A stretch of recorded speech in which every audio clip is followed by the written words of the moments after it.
Welcome to Unlikely Intersections, the podcast where intent, impact, and inquiry inspire our conversations. I'm Dr. Philip Brown with my good friend Dr. Terry Jackson, and you're at the intersection. The fascinating thing about intersections is that we all go through many intersections daily. The way we navigate these determines the trajectory of our day and our life. Fantastic topic today, Terry, one that you and I know both are working on hard in our class. So I'll just open it up with a question. Who are you being? That's a very interesting question.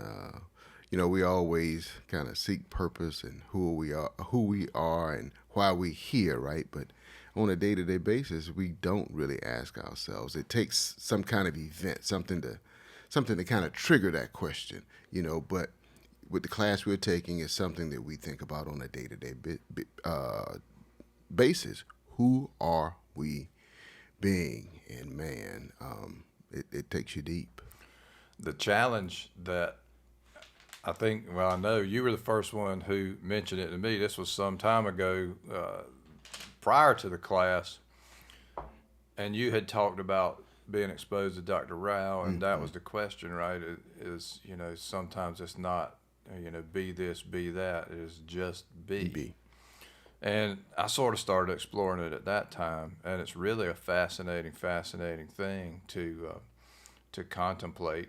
It ties into roles that we play versus who we are. Yep, absolutely. And I was just sitting there thinking, strip away the PhD, strip away the MBA, strip away the father, strip away the son, strip away all those familial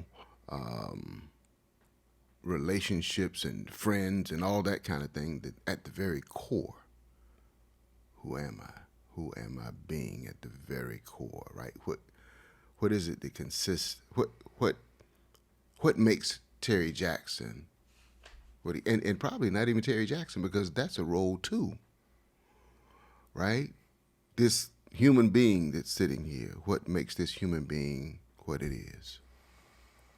In my experience, there's nothing like getting laid off to help you ask that question, right? And it's fascinating. So I'm just out to lunch with my wife one day. We're over at the On Time restaurant on Castle, and ran into somebody I previously worked with, Ashley Haskins, and we just had a conversation about the events, and this was fairly soon after it happened, right? And she said, well, you have been a surgeon, you have been a chief, now it's time to just be Philip. And that was really so deep and so timely, to hear. And it helped prompt really the type of thinking that it takes to explore that, because it's hard. I mean, we all lapse not only back into maybe what we've been, but also into what we're doing at the time. Yeah, that's true. That's very true. I think you kind of figured this out about me, because you said it to me on the phone one time. And for a lot of people, they see me out and about, or they see me doing this podcast or maybe speaking, and they think that I'm an extrovert, right? But I'm truly an introvert, right? Because I don't, once I sit down and I settle, I don't really move a whole lot, right? When I'm on stage, I know how to perform. But when I get off stage, I want to be off stage, right? And so even with that, and just being, I had an interesting conversation yesterday about taking this brand, Terry Jackson and Unlikely Intersections and, JCG, to a whole different level. And I said, I've sabotaged myself simply because I've told myself the story. I don't really need to do that. I don't need to really get out and speak. I don't really need to do this. But that's the introvert, right, saying that.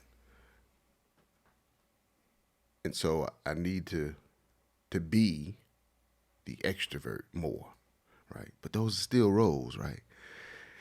And sometimes it's a little difficult, right, to do that, because I'm like, man, I don't want to be bothered with that, right? But that's the introvert speaking, right? Which appears to be the core of who I am.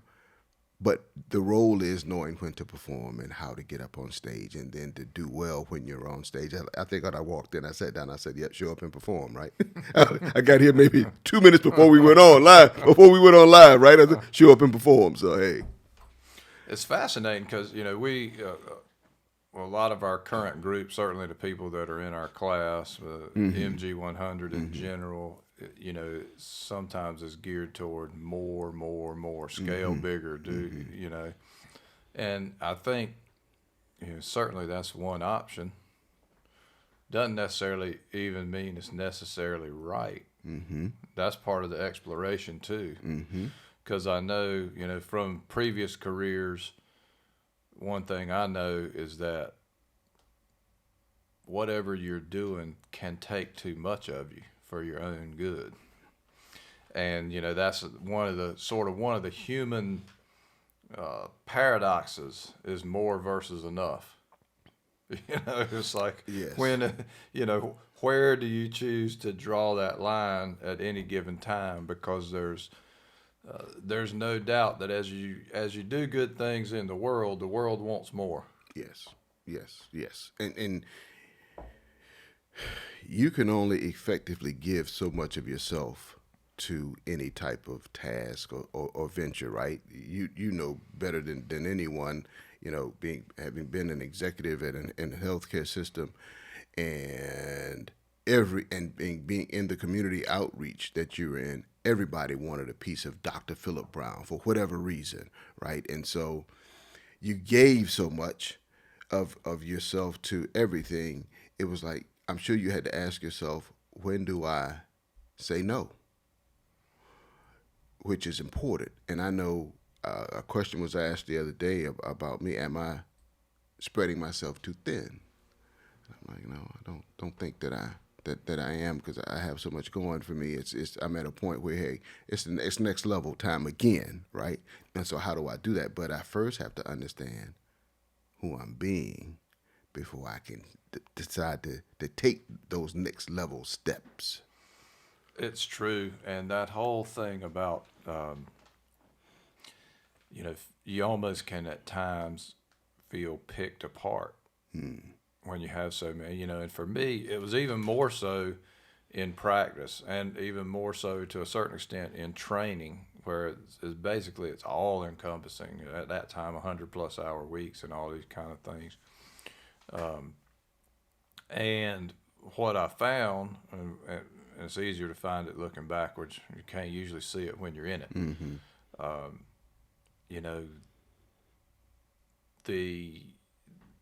Where I pulled back was probably family, right? Home being the refuge. Sometimes that is, unfortunately, if you're not careful, if you're not intentional, let's say, then you end up pulling back from that and just putting it all out, because you really, it is almost a picked apart feeling at times, that you just you're like, there's nothing left here but bones. Even the buzzards aren't stopping by anymore. Right.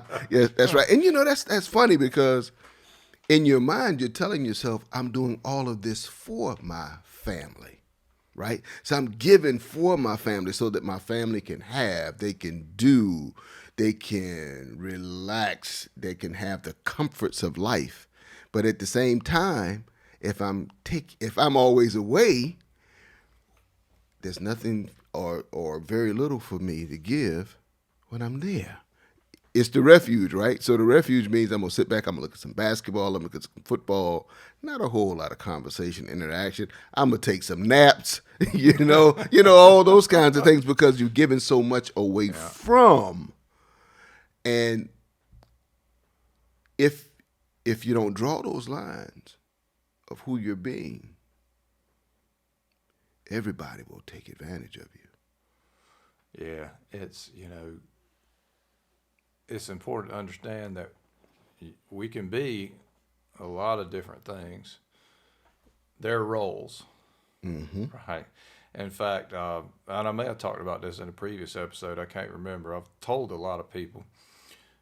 I cleaned up my office Thanks, Christy, for helping me do that. I never would have done it on my own. But one of the things we did was reorganize a bookshelf that's got my books on it. It's got some of the different things that commemorate roles that I've had, in the past, recognitions and different kind of things, and pictures of the family and different kind of things. And when I look at those now, I sit in there and I try to make it a point, an intentional point every day to look in there and look at those and acknowledge to myself that those were all roles that I played, that none of those were actually me. That's part of the exploration of, who are you being, right, at a given time. At a given time, I was being each of those roles, and still at the same time, there was something else. And really that's the exploration to an extent, is what's underneath all those, right? It's not about the character. If this was a movie, those are characters that I was playing, right? Who's the actor? That's important. I remember someone asking me, they said, if you lost all of this, who would you be? And I had been thinking about it. So when they asked me the question, I said, well, I would be compassion and empathy and sympathy and gratitude, right? I had thought about all those things, what I think is me, right? By using those descriptors, right? Those adjectives. And even as I think about using those to describe, that's still, I don't know if that's still at the core who I am, right? Because those are descriptors given our language trying to describe what I think I am. But I think it goes much deeper than those adjectives, right? To kind of describe, because that's really describing a personality, right? And I don't know still if that's at the root of what it means to be human. Tracing it back's tough. It's Yes. tough. I like to think the story I tell myself is biblical in a sense, right? It's Philippians 4:12 and 13. I found the secret of being content in any and all situations, whether, in plenty or in want. I can do all things through him who gives me strength. And then I think back and, that really hadn't been tested. I mean, it's been a long time since I knew what it was to be in want, right? I mean, a long time in terms of real needs not being met. Probably never, right? Like, I've never been food insecure, right? I've never, so, it's untested. So you always wonder, would that sort of philosophy that I feel that I want to have, would it exist in a different situation? And until you answer that question, the question's unanswered. Yeah, and it's tough to answer the question not having been there, right? Because that's about an experience, right? And as we think about our experiences and who I be, I don't know, because you hear people tell different stories about their experiences in their life. And oftentimes I sit back and I'm like, wow, I didn't have any problems as I listened to them, right? There were no real wants there. Like you said, I was never food insecure. Always had clothes on my back, shoes on my feet. May not necessarily have had everything that I wanted, but I had what was needed, right? And this whole concept, a construct called poor or rich, never experienced, I just had, right? And it was good enough for me because I've never, you have some people who try to compete with certain things, right? I've never been one to compete that kind of way, who had what, right? If I was going to compete with you, it's going to be mano on mano from a sports perspective, or it was going to be intellectually. But it was never about who had what, right? I didn't care about that. I never have. But, so I guess at the core, there's something there. I just got to still go on this journey to figure it out, right? Yeah, it's more than an onion. It's like peeling back a mummy type That's right. thing. That's right. And it's a fascinating exploration. For me personally, I feel like I get flashes of it, right? Like, and it's hard to describe in language, like you mentioned earlier, because our language is really inadequate to describe the depth of feelings that we have as human beings. So you get, you go on this journey, and sometimes it feels a lot like watching yourself doing something. I've spent a fair bit of time over the last several weeks with the opportunity to do that, in meditation or periods of mindful time that I'm intentionally taking. And there are times, and it's really a fascinating thing, where I can witness myself just sitting there gazing out over the horizon or something like that, right? And also in other things, right? And sometimes what I witness is I wish I wasn't doing that, right? So developing that awareness, being an observer of yourself is a fascinating exercise. It's very fascinating, and it's amazing the thoughts that you have, right? And it's amazing the experiences. It was, and what we call coincidences, and I don't necessarily believe in coincidences, right? It's like yesterday, and I think I posted this on Facebook. I'm getting back into town, and been on the highway, so road grime is on the car and all the pollen. So I decided to go through a car wash real quick, and as soon as I pull off the road into the car wash parking lot, and I'm going toward the car wash, I'm listening to the radio, and the song Car Wash from the movie Car Wash comes on, right? And I'm like, wow. And I'm like, man, I'm in tune, right? I'm in tune to what's, going on. That examination of who you are being gets you in tune. That awareness brings about that in tuneness, that intentionality. And it's amazing sometimes what you see about yourself that maybe you've never seen before.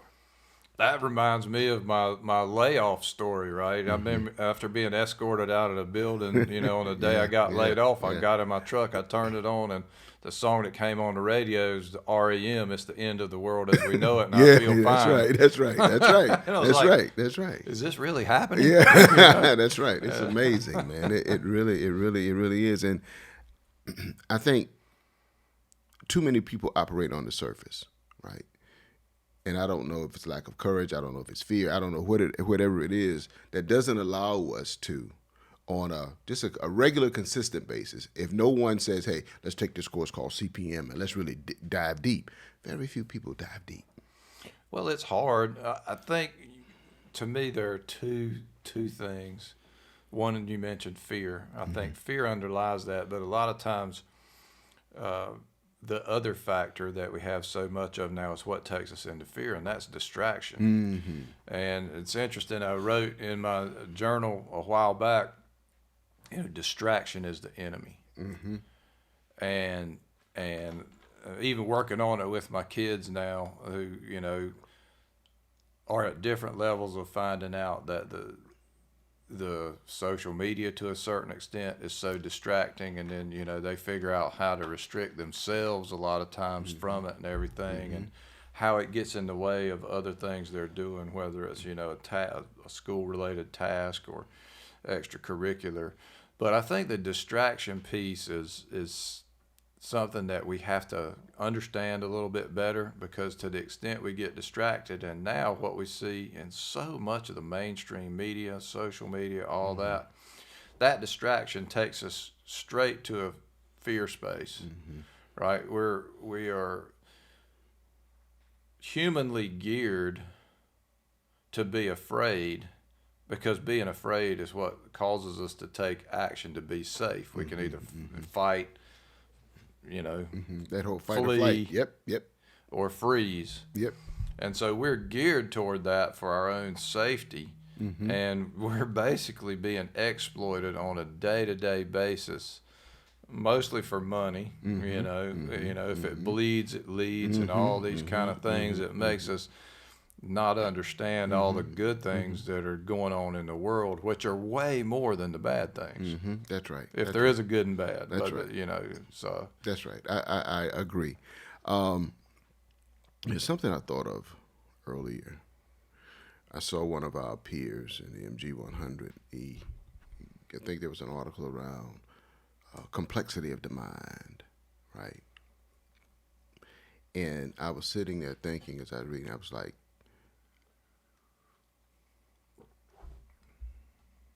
trying to achieve simplicity of the mind versus complexity of the mind, right? Trying to make the complex very, very simple, to make life very simple, so that we can understand it better. And that's what this whole journey of being is about, is how do we live life at the simplest level, where we get true understanding of just the mere existence, right, of things, right? I know I've mentioned to certain people, somebody will give me a compliment at some point in time about the car, and I said, it's just a car. It gets me from A to B, right? Same thing that any other car, any other vehicle to do, right? We have a tendency to place value on certain things given how we've been conditioned in this society, right? We haven't been talked to about the value of what it means to understand self at the simplest level, which is probably the most complex level. that's right. Know thyself, rest in peace, Socrates. Yep, As that's it. Ted Lasso That's would it. say, That's right? it. That's it. And you know, the fascinating thing as we peel back these layers, you know, and the quote is attributed to Einstein, right? Things should be made as simple as possible, but no simpler. There is an inherent level of complexity to each of us, who we are, the mind. You know, the ultimate computing power is, you know, sitting on top of our shoulders. It still is, despite all the magnificent That's right. advances, despite, you know, Chat GPT and all its potential. You know, the human mind is already there, and that what we tend to find is that distraction and all the various stimuli that we get on a day-to-day basis really blunts. It blunts our awareness, and our whole essence a lot of times is to be a filter that blunts the awareness of all the different stimuli that are out there. That's really the way implicit bias works and everything, right?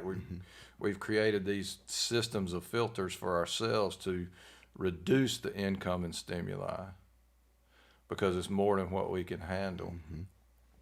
And at the same time, the truth is that we can handle more than we are.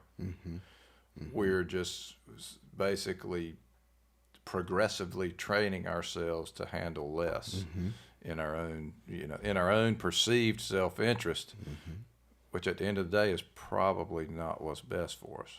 I agree, and we can actually handle more as human beings. Takes me to what I think technology is actually doing, and that is dumbing us down.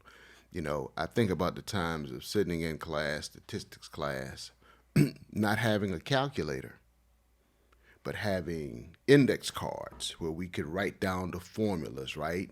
You know, he said, hey, here's the test.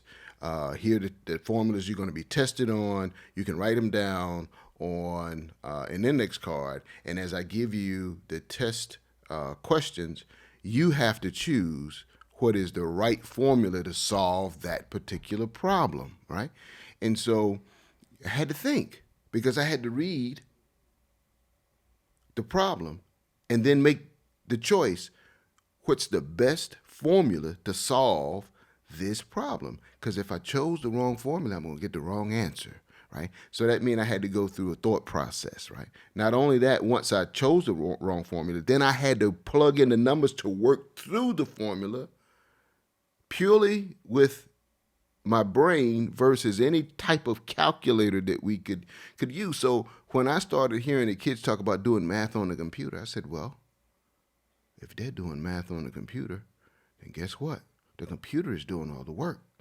So they're not really thinking, taught how to think through the problem.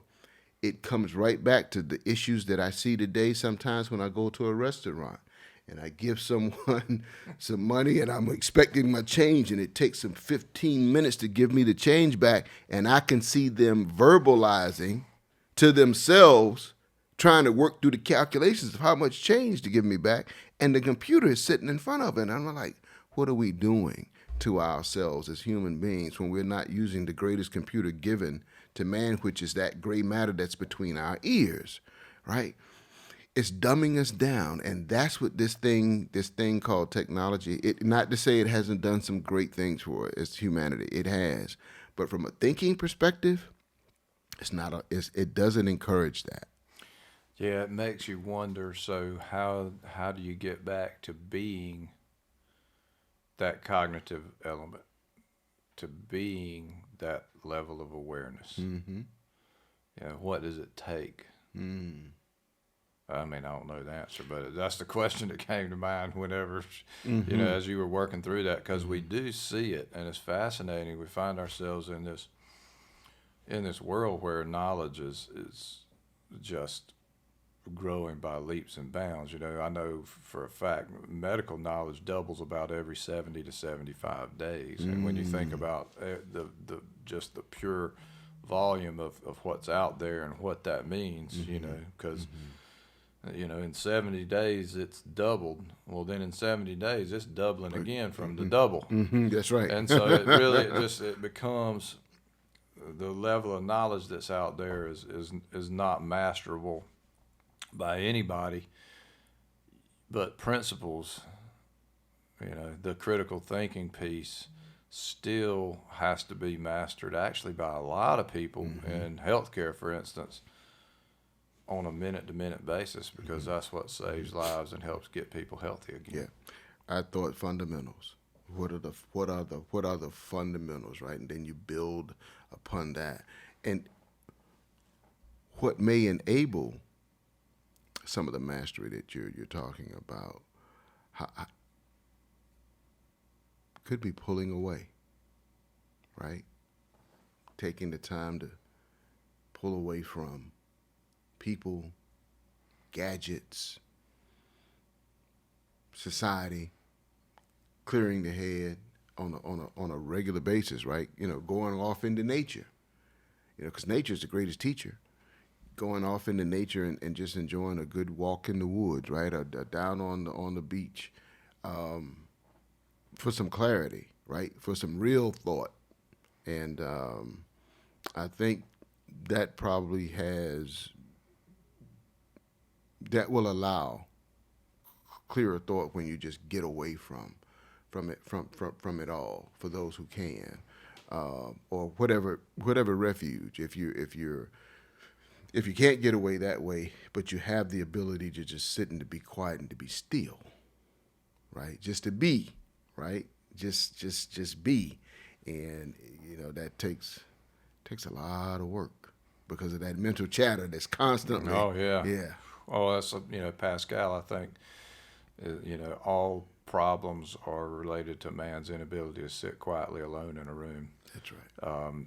I'm a huge fan of nature, of getting out into nature. And we know, I mean, there's well-published work about what happens when people are deprived of natural stimulation, right? When they're not able to get out into green spaces and things like that. And that's actually one of the social determinants of health. And we see it in the inner city, particularly if that built environment is not right, then the adverse health outcomes are at times extreme. So it is a process of, you know, when you think about what that represents, it's getting back to the essence of something. Yep, I remember. Excuse me I was thinking about living in Columbus, Ohio. In the wintertime, we never saw the sun. Never saw the sun. So 4:30 gets dark, right? You go in, you sit down, and you sit in the recliner, and you You look at a little bit of TV, and all of a sudden you start to doze off, right? You get into bed earlier than normal, right? Because the sun just wasn't out in the wintertime at all. And I guess what is it called? Your circadian rhythm was kind of thrown off, right? And man, just felt a particular kind of way. And it was, man, I need to get back down south so I can get in the sun a little bit and see some greenery, right? Because it was gray, right? I think I heard about Pittsburgh, Pennsylvania. They only get the sun 57 days a year. I couldn't imagine that, right? And I was only about 3.5 hours from Pittsburgh, right? So it wasn't that much better in the wintertime in Columbus, Ohio. Gloomy, rain, snow. And I was like, wow, this is what it's like, right? To live up north. And, I was like, man, this is not the place to be. I remember vividly, living in Baltimore when I was at Johns Hopkins and going running in the colder seasons, and how gray everything was there. And it's a little different because there's a lot of water around there, and that is renewing. But I remember like the trees and all, and in my mind, because of my experiences of having spent so much time outside, I knew that was part of a cycle. And I would literally be able to observe that cycle at any point in time. So running was almost meditative in a way, and then sure enough, as the seasons would change and you would see, the cherry blossoms come out and all this kind of stuff, you're like, yeah, it really is a cycle. This whole thing is going to renew. And I think to a certain extent, who are you being is pursuing a cycle, right? Like, it's not saying don't do any of these other roles, right? It's just saying, let me understand how this flows. Let me understand what's underneath. And then that will actually help me be consistent when I'm in those roles. Because one of the things that really gives people trouble is when you're inconsistent with what you believe in. And we get tricked into it a lot of times, right? Like, you're nobody is really trying to make themselves uncomfortable in that kind of way, right? We make ourselves uncomfortable for a perceived gain, like working out, for instance, right? Like, putting ourselves through rigorous training of some sort, whether it's, academic or business, whatever. But nobody is really even capable, I don't think, of trying to make themselves uncomfortable by being somebody different than who they believe they are. Right. But we get tricked into it. Right. If our awareness is not such that, and we've gone ahead and we've done all these things, and we all of a sudden we look back and we say, how did I end up doing that? I don't even believe that's right. And so this process of who are you being takes you there. And I think part of the offshoot I'm already seeing for me is it helps me recognize when I'm approaching that line, right? And it slows me down maybe just enough. It's a practice, so it's not perfect, right? It slows me down just enough to continue to be consistent. At the end of the day, a human being consistent with their belief system really defines integrity. And we are hardwired for that. I agree with that 100%. I took a look at an interesting documentary this past weekend. The documentary was on Reggie Jackson and his time coming up through Major League Baseball. Man, it was amazing, right? And the entire time throughout the documentary, he kept talking about his integrity. He was a person of integrity, and he wanted integrity, and he wanted people to see him for who he was. That's why he was so bold and so outspoken, because it was about integrity. And I remember there was a reporter who asked Reggie, he was out in the field, and he said, Reggie, what were you thinking? What was going through your mind while you were out in the field? He said, the magnitude of me. I was like, wow, wow. And, some people would take that as arrogance because if you remember Reggie Jackson, a lot of people saw him as arrogance, but he was really just trying to be. And he wanted people to see him for a valuable baseball player who made a contribution, who played hard, and who wanted to be the best that he could possibly be. But the way that he was portrayed was something totally different. But it was a very interesting. It really confirmed for me why I was a Reggie Jackson fan. That sounds powerful. I haven't seen it. I'll have to definitely look it up because, what you see in that situation is, he's trying to figure that out and be that really for himself, despite external stimuli that are something else, that are really even trying to perhaps lead him to a different way. And that's something to be respected, to a certain extent. Obviously sometimes we see examples where it may get taken too far, if it becomes so me-centered that that everybody else has to bend to my will. It's another one of those more versus enough. It's another one of those continuums, right? Is to be comfortable in your skin versus have to compel everybody else to be comfortable with your level of comfort, right? Like we all have that reciprocal obligation to acknowledge each other's truth.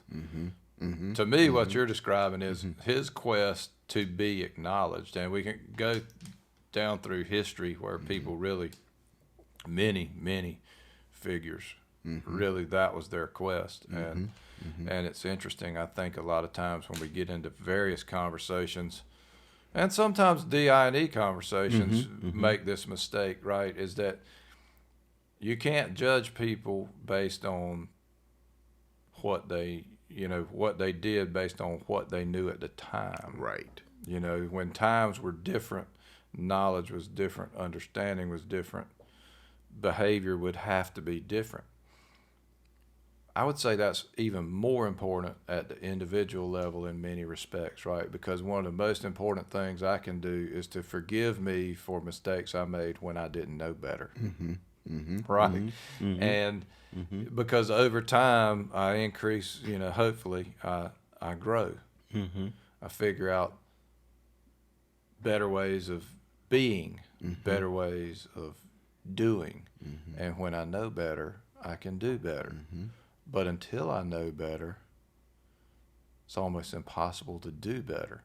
And we have to, that's why it is so important, I think, to understand cultural backgrounds and acknowledge people as, because everybody's really trying to do their best. I mean, that's almost a human baseline condition, right? That's what they're trying to do.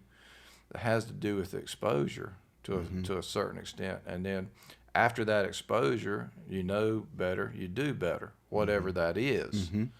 And we all need to extend a little grace, I think, and just acknowledge that those things are how they are and be a part of co-creating different futures. Yep, I would agree with you. I think everybody wants to be their best, right?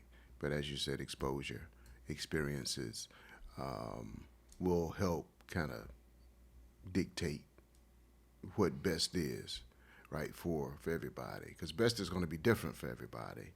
And this whole exploration of being, right,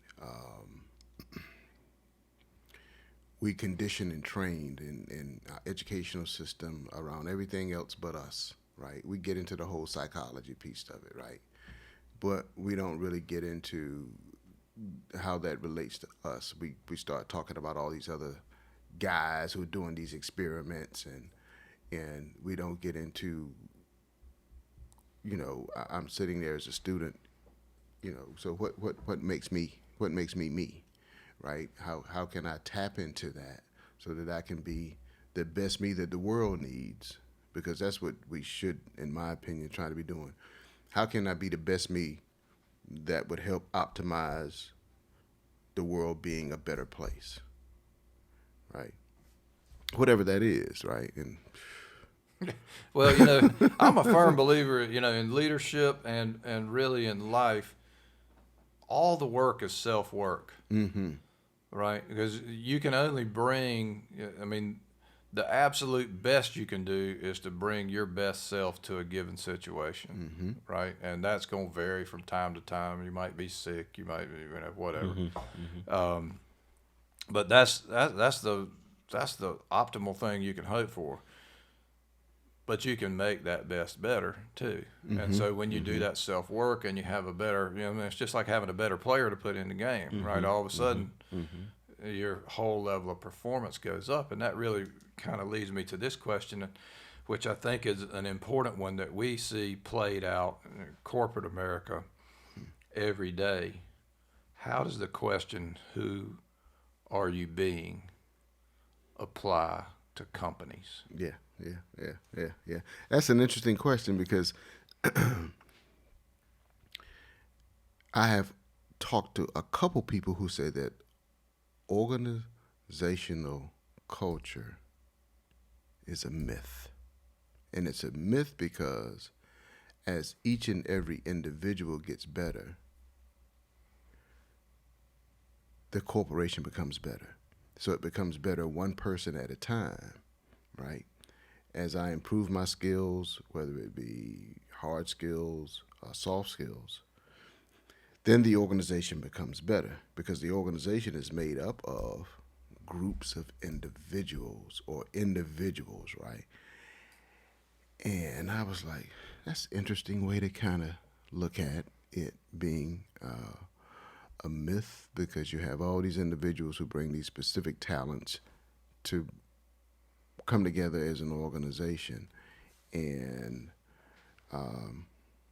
how does me improving me become better? How does me understanding me help the organization become better? It should, right? Sometimes it's recognized and sometimes it's not because more than likely the organization is not focused on you being.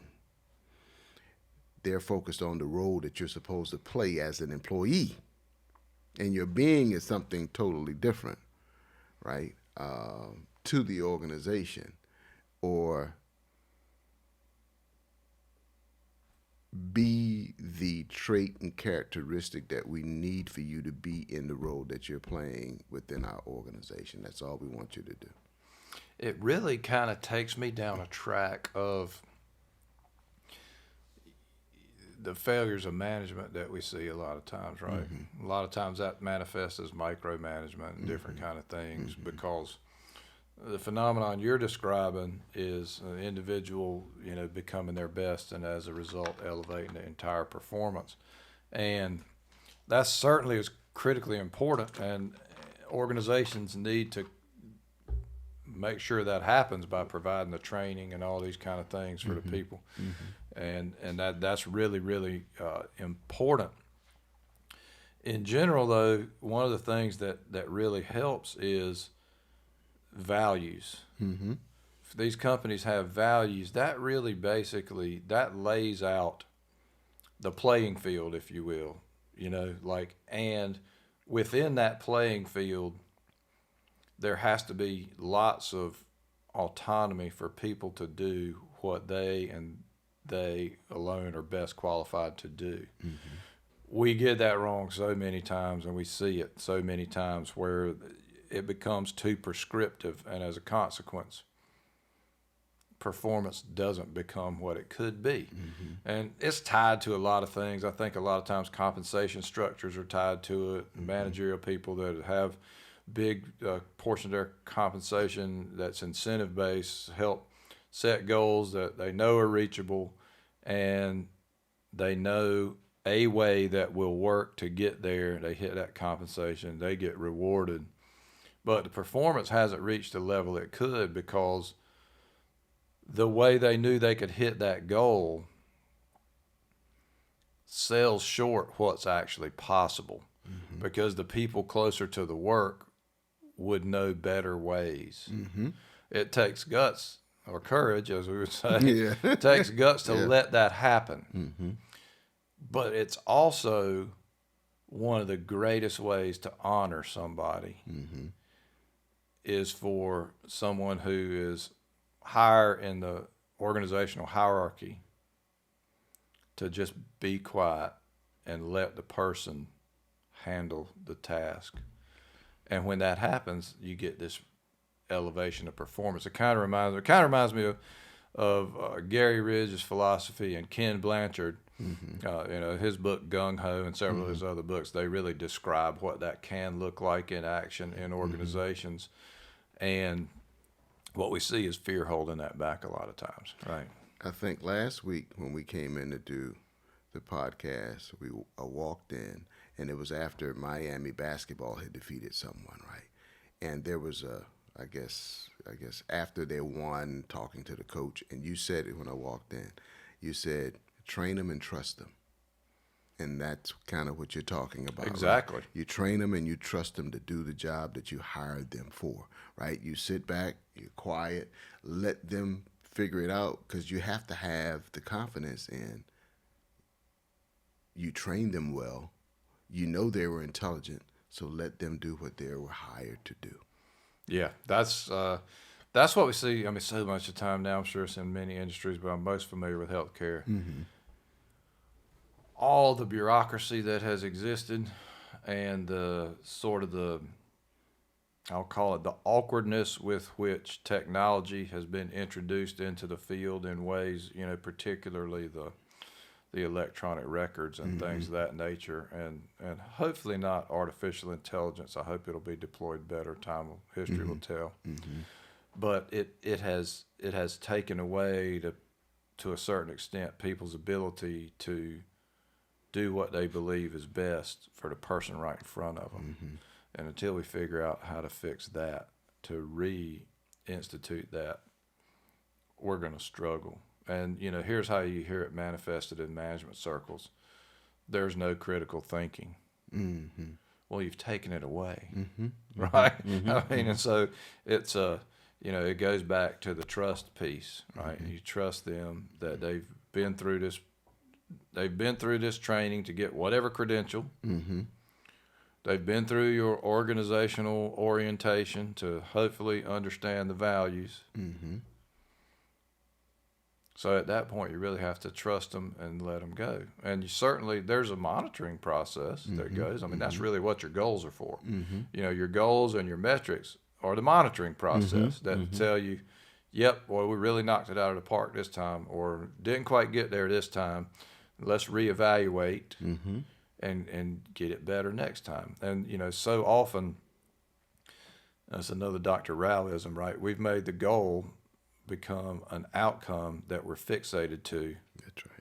A lot of times because there's compensation tied to it, instead of just having it be directional and then letting what happens be a function of people's ability to use their best talents. That's right. Just go on that journey toward, the achievement of it, right?